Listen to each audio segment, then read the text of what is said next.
di luar Gibran. Tapi ketika akhirnya diputuskan Gibran yang menjadi calon wakil presidennya Prabowo Subianto, yang lain minggir. Nah, yang ketiga, ini menarik ini adalah secara etis politis yang disebut oleh Denny Indrayana tantangan terbesar. Hambatan terbesar berada di tangan Presiden Prabowo Subianto yang mungkin merasa memiliki utang budi politik kepada Jokowi. Namun Denny Indrayana mengingatkan bahwa tidak ada utang etika kepada pihak yang merusak moral bernegara. Dan di akhir suratnya Denny memperingatkan Presiden Prabowo agar waspada terhadap analogi londo ireng yang disampaikan oleh Pak Prabowo, ya, sosok dekat di lingkaran kekuasaan yang berpotensi menjadi musuh dalam selimut. Prabowo dihadapkan pada pilihan sulit, loyalitas kepada Jokowi atau kepentingan nasional. Denny Indrayana menilai tantangan terbesar dalam wacana pemberhentian Gibran justru berada pada Presiden Prabowo Subianto. Prabowo disebut memiliki beban loyalitas dan utang politik kepada Jokowi. Namun, Denny mengingatkan bahwa loyalitas politik tidak semestinya mengalahkan kepentingan bangsa. Bahkan, ia memperingatkan Prabowo soal potensi musuh dalam selimut di lingkaran kekuasaan. Pertanyaannya, apakah Prabowo akan mempertahankan loyalitas politik atau mengambil langkah tegas demi kepentingan nasional? Dan secara konstitusional, di dalam sistem presidensial Indonesia, presiden tidak memiliki wewenang hukum untuk memecat wakil presidennya. Hubungan keduanya adalah satu kesatuan lembaga kepresidenan, single eksekutif. Pintu pemecatan murni berada di ranah legislatif dan yudisial. Alasan formal pemakzulan, konstitusi mensyaratkan adanya pelanggaran hukum berat, pengkhianatan negara, korupsi, penyuapan, membuat perbuatan tercela atau tidak lagi memenuhi syarat. Dan Denny tadi kan mencoba memasukkan isu akun Fufuafa ke dalam celah perbuatan tercela, serta laporan Ubaidal Badrun ke dalam celah kedugaan korupsi. Ini alur prosedural yang sangat rumit. Hambatan terbesar hukum tata negara adalah jalurnya yang berliku dan bertingkat. 1. DPR harus menyetujui hak menyatakan pendapat lewat sidang paripurna yang dihadiri minimum 2/3 anggota dan disetujui oleh 2/3 anggota yang hadir. Secara politik sebenarnya ini bisa juga. Kedua, Mahkamah Konstitusi. Ini DPR membawa dakwaan ke Mahkamah Konstitusi untuk disidang secara hukum. Mahkamah Konstitusi harus memutuskan apakah Wapres terbukti bersalah atau tidak. Jika Mahkamah Konstitusi menyatakan bersalah, DPR meneruskan ke MPR. MPR akan menggelar sidang paripurna yang harus dihadiri minimal 3/4 anggota dan disetujui minimal 2/3 anggota yang hadir untuk mengambil keputusan politik akhir. Kalau menggunakan prosedur, Prabowo tak bisa langsung pecat Gibran. Jalur lengsernya ternyata berbelit. Dalam sistem ketatanegaraan Indonesia, Presiden tidak memiliki kewenangan untuk langsung memberhentikan wakil presiden. Jika wacana pemberhentian Gibran ditempuh, prosesnya harus melewati DPR, Mahkamah Konstitusi, hingga MPR dengan sejumlah syarat dan tahapan ketat. Artinya, isu pemberhentian Gibran bukan sekedar keputusan Prabowo. Pertarungan politik dan pembuktian hukum menjadi penentu utamanya. bagaimana dengan ancaman londo ireng tadi yang disebut-sebut oleh Denny? Karena Denny memperingatkan Prabowo tentang bahaya musuh dalam selimut yang siap menikam secara diam-diam. Secara etis politis, jika Prabowo merasa wakilnya mulai bermanuver di luar koridor atau membahayakan stabilitas kepemimpinannya, dia cenderung akan menggunakan pendekatan marginalisasi politik secara senyap ketimbang pemecatan terbuka. Sinyalnya sebenarnya sesungguhnya mulai terlihat dari pembagian peran protokoler kabinet yang ketat, termasuk kemarin pengaturan tempat duduk Wapres yang tidak lagi duduk bersama Presiden Prabowo tapi bersama dengan para Menko. Dan ini kan yang kemudian menjadi analisis dari Denny Indrayana ketika dia mengirim surat tentang pentingnya memecat Gibran, keharusan memecat Gibran yang pertama, ya. Dan di luar itu juga terlihat ada upaya untuk membatasi ruang gerak strategis wakil presiden tanpa harus memicu kegaduhan pemakzulan. Jauh ini kan peran-peran Gibran, ya, itu sudah terlihat sangat dibatasi. Jadi tahapan-tahapan itu sudah dan tengah berjalan. Sebagai Wapres, Gibran itu hanya mendapat peran-peran seremonial, itu pun juga sangat terbatas. Gibran makin terbatas, ruang gerak Wapres disebut mulai dipersempit. Denny Indrayana menyoroti potensi musuh dalam selimut di lingkaran kekuasaan. Sementara itu, muncul analisis bahwa ruang gerak Gibran disebut semakin terbatas. Peran strategisnya dinilai minim aktivitasnya lebih banyak bersifat seremonial dan pengaruh politiknya tampak tidak terlalu dominan. Jika pola ini terus berlanjut, publik tentu bertanya, apakah ini sekedar pembagian peran atau sinyal awal pembatasan politik terhadap Gibran di pemerintahan Prabowo? Nah, sekarang kita menggunakan pisau analisis realitas politik. Analisisnya ini berfokus pada peta kekuatan di parlemen yang memegang kendali atas mesin pemakzulan. Sekarang ini kan kartel koalisi yang sangat gemuk lah, sangat gemoy. Di luar partai koalisi pemerintah cuma hanya PDIP yang jadi oposisi. Itu pun dalam kasus pemakzulan Gibran pasti dia juga akan seia sekata dengan koalisi kalau koalisi akhirnya mengambil keputusan. Saat ini koalisi partai politik pendukung pemerintahan Prabowo menguasai mayoritas mutlak kursi di DPR.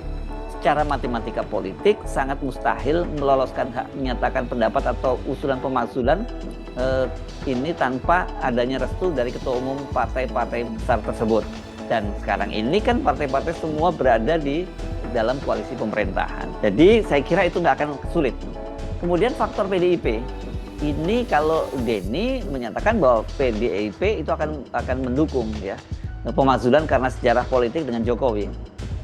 Saya sendiri juga sepakat dengan analisis ini. PDIP saya kira pasti bahkan nggak usah diajak, begitu ada gerakan itu mereka pasti langsung bergabung.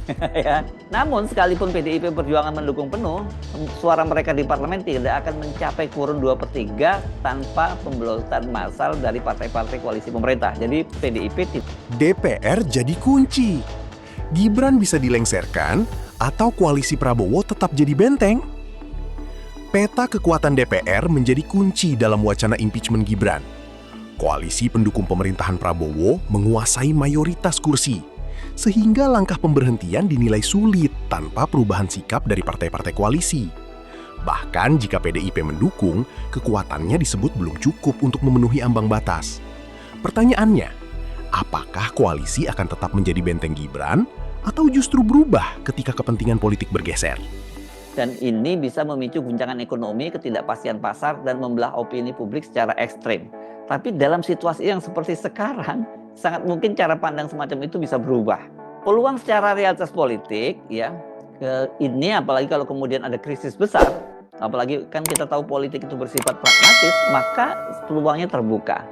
Sepanjang stabilitas kekuasaan dan kompensasi politik, ya, kursi kabinet, logistik bagi partai koalisi terjaga, mesin parlemen akan tetap mengikuti apapun kemauan dari Presiden Prabowo Subianto. Pemakzulan secara politik juga bisa terjadi jika ada gelombang tekanan massa, people power luar biasa, atau krisis ekonomi berskala masif yang memaksa parpol-parpol berbalik arah. Nah, sekarang Krisis jadi game changer. Impeachment Gibran bisa berubah jika tekanan membesar. Secara politik, wacana impeachment Gibran dinilai sulit jika stabilitas koalisi tetap terjaga. Namun, peta politik bisa berubah drastis jika muncul krisis besar, tekanan publik yang masif, people power, atau guncangan ekonomi. Dalam situasi seperti itu, partai politik dapat menghadapi tekanan untuk mengubah sikap.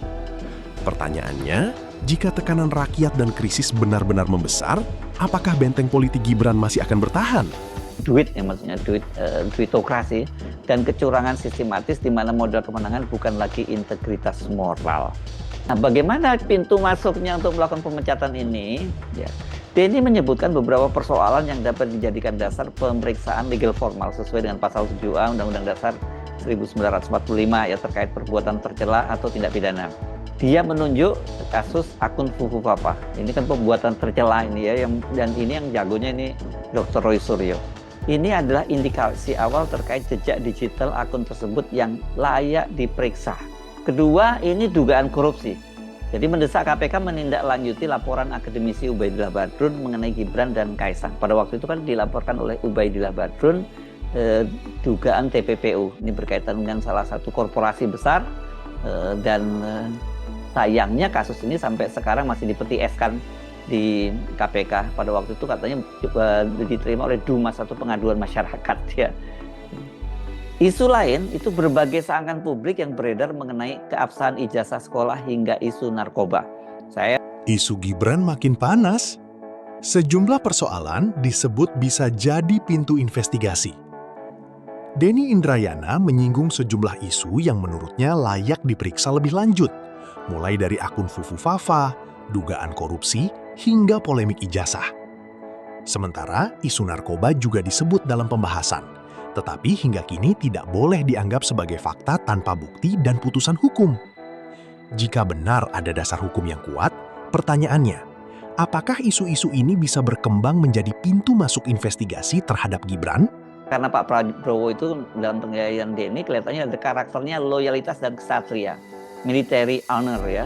Prabowo dikenal memegang teguh nilai loyalitas, komitmen, dan kode etik ala militer. Baginya mandat kekuasaan yang dia terima dimenangkan bersama Jokowi dan Gibran sebagai satu paket, satu kesatuan. Membuka jalan atau mendiamkan pemakzulan terhadap wakilnya sendiri akan dipandang sebagai tindakan menusuk dari belakang atau menikam dari belakang dan melanggar kesepakatan politik yang mencoreng integritas pribadinya. Jadi ini adalah sindrom utang budi versus kepentingan nasional. Denny Indrayana berargumen bahwa Prabowo tidak punya utang etika pada perusahaan moral negara. Namun dalam psikologi politik Prabowo, faktor Jokowi sebagai jangkar elektoral yang memutuskan jalannya menuju kursi kepresidenan setelah 2 kali gagal adalah kenyataan yang tidak bisa diabaikan.